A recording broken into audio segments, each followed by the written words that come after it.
breached the wall.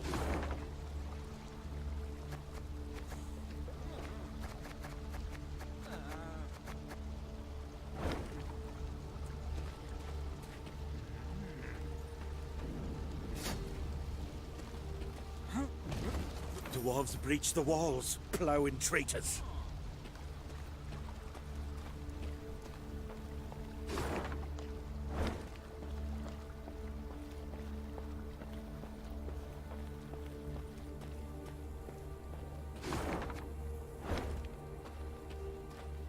Meave's ears caught the sound of a ruckus coming from the camp. Thieves! Inglet! A pox upon you all! It was her quartermaster, hurling oaths at the peasants she had freed from the Nilfgaardian slave convoy. A few had stolen supplies under the cover of darkness and escaped into the woods. Terror and dread gripped the other freed prisoners. Meave mulled over what to do with them, and Reynard at— "'Tis high time they went off on their own, your grace. They are too great a hindrance. They slow our march, divert our soldiers from more important tasks. And now this." Gascon was listening to their conversation.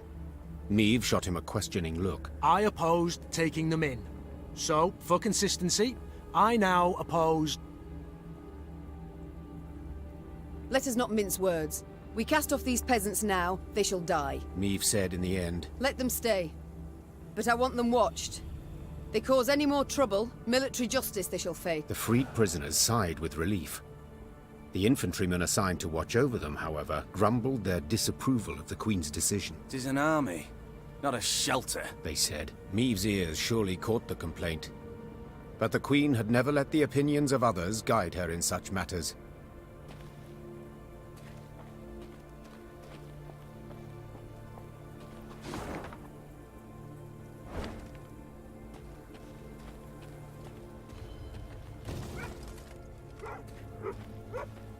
Not liking the looks of this. Gascon said, furrowing his brow. Meave followed his gaze. Before them, beside the road, stood a hut with a scorched thatch roof. Why? Huts abandoned, yet dried fruit and mushrooms hang from the eaves. Famine raging all around and no one's been tempted. I'd send a scout if I were you. The Queen did as Gascon suggested, and sent 3 infantrymen to reconnoiter. They entered the hut and found only silence. That was soon broken by a blood-curdling growl. Meave drew her sword, convinced a horde of neckers or ghouls would soon attack. But her fears proved unfounded. Instead of monsters, out of the hut came a shaggy dog, a torn scrap of fabric clutched in its teeth. "Milady!" One of the soldiers began, his face red with embarrassment and his hands covering a hole in his breeches. "Was dark as a well inside, and that hound, it jumped out at us all of a sudden, biting it and snapping." Bad boy, Gascon said with a smile, then pulled a hunk of dried sausage from his bag.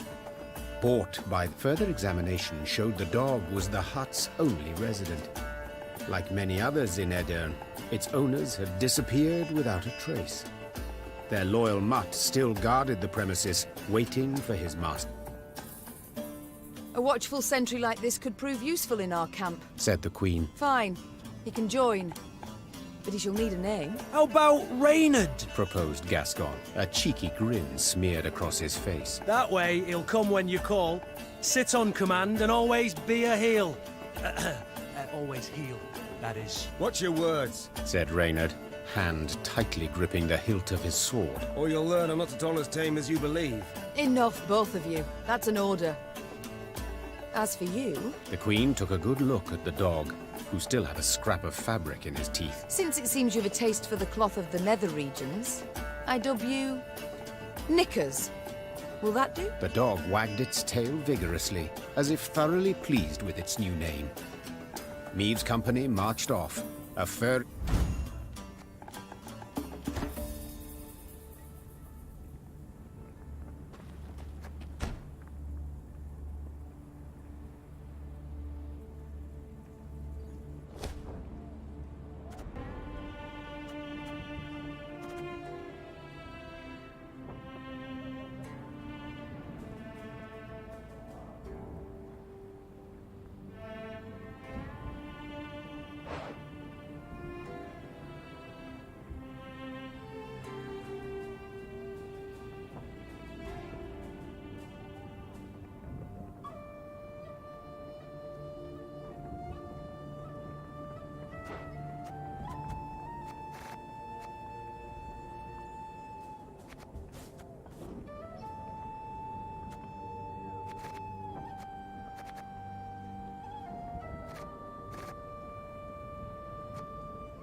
Watch your heads!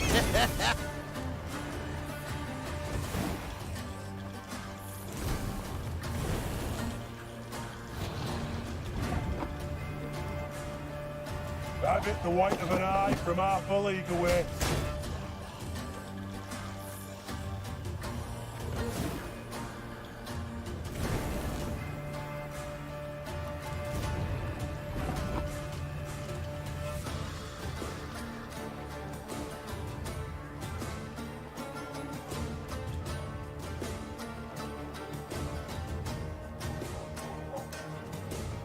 Don't you worry yourself, Grace. We'll get her done in no time.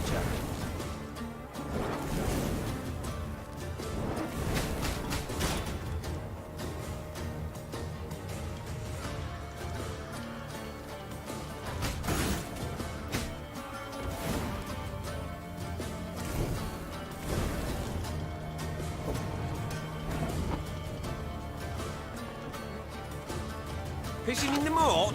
Oh, you're dead.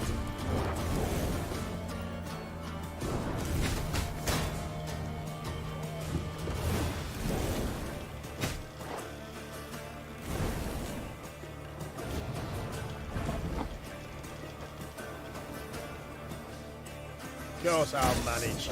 I trained a full week.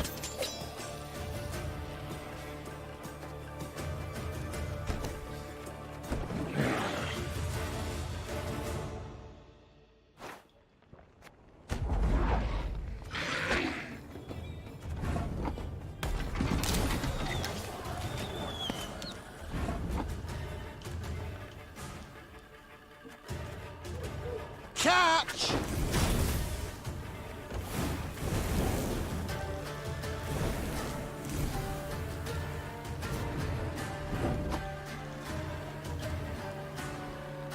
That bit the white of an eye from half a league away.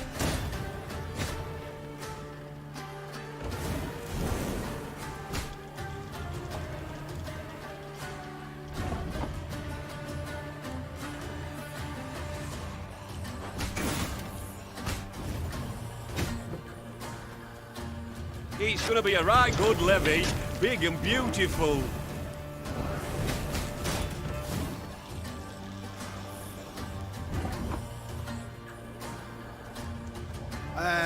Pointy end upwards, right?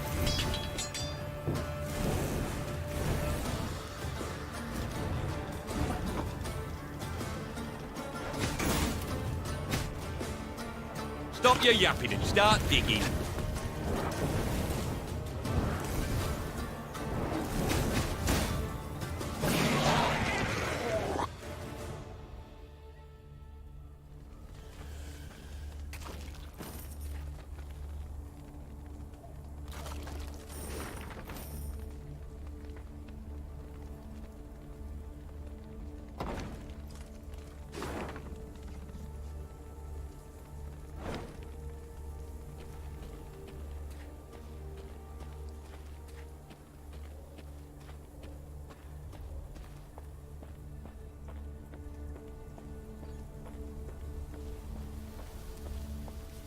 Meve and her companions neared the Moulderwood, a dense, ancient forest of trees whose tangled branches had witnessed the conjunction of the spheres.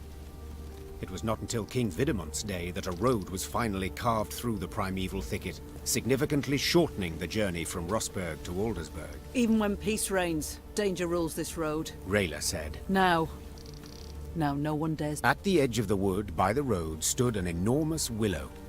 Its branches swept down to cover its trunk, looking for all the world like long tresses shrouding a woman's face. Meve had an ill premonition.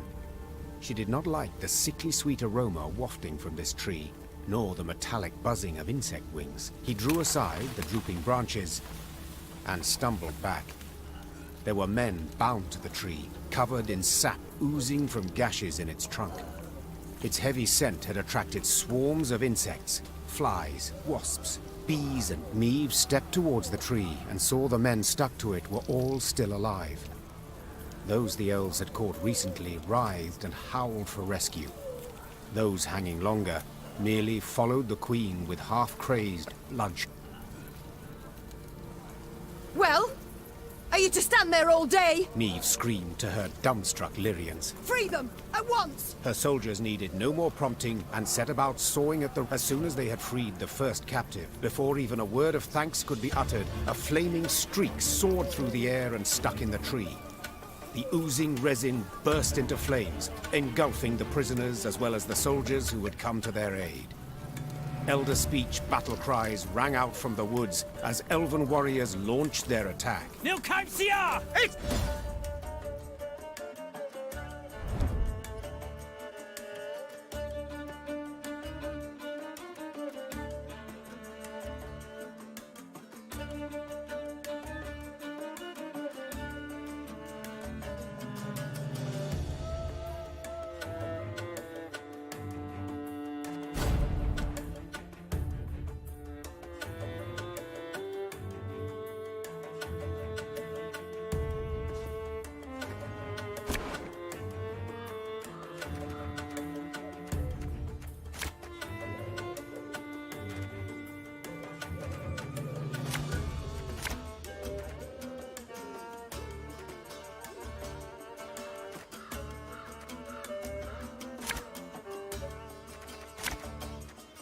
Keep your heads in the fight!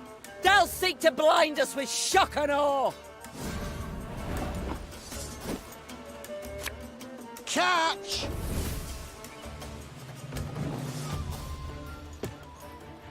Aedirn!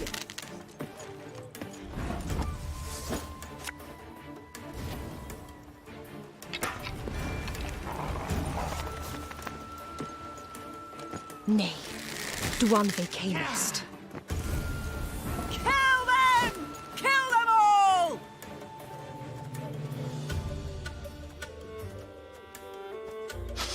I smell a leak.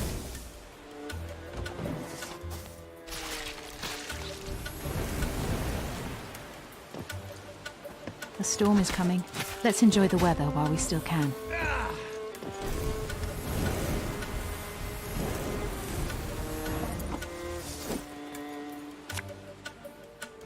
Left, right, left, right.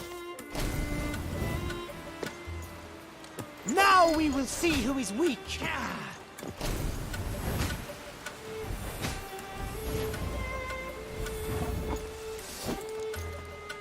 Our ballista, your command.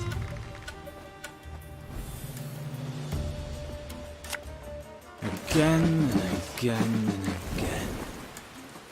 I shall not fail!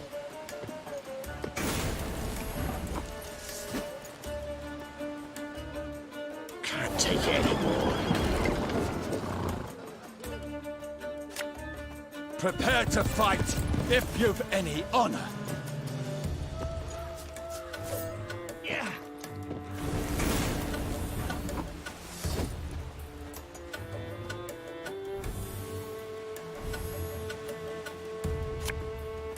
And just when you thought things were about to get dull.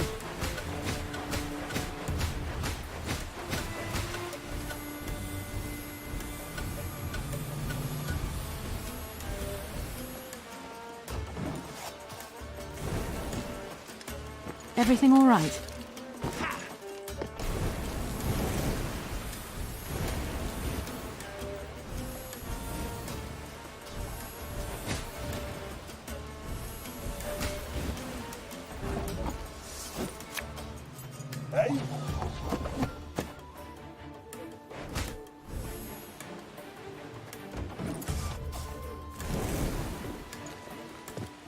I'll feed you to the crows!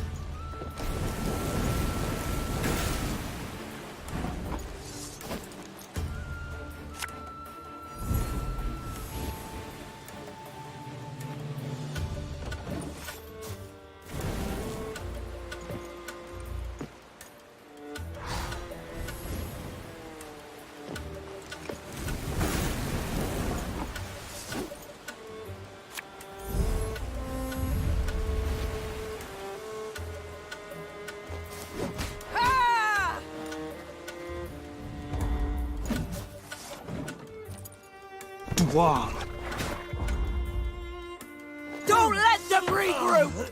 Finish off the wounded!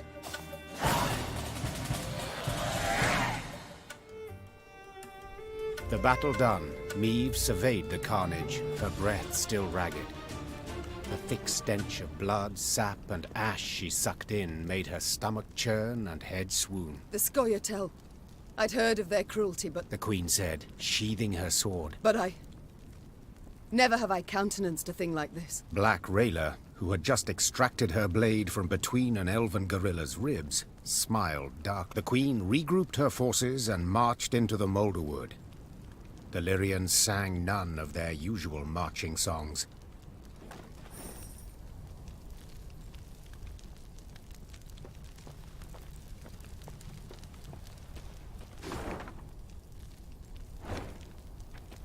Hear that? Nightingales. Unmindful of war, they sing on. Those are no birds, my lady. Just Scoia'tael scouts use animal cries to communicate. Tell the men to hold to the road, my lady. Anyone wanders in the trees, they don't come out.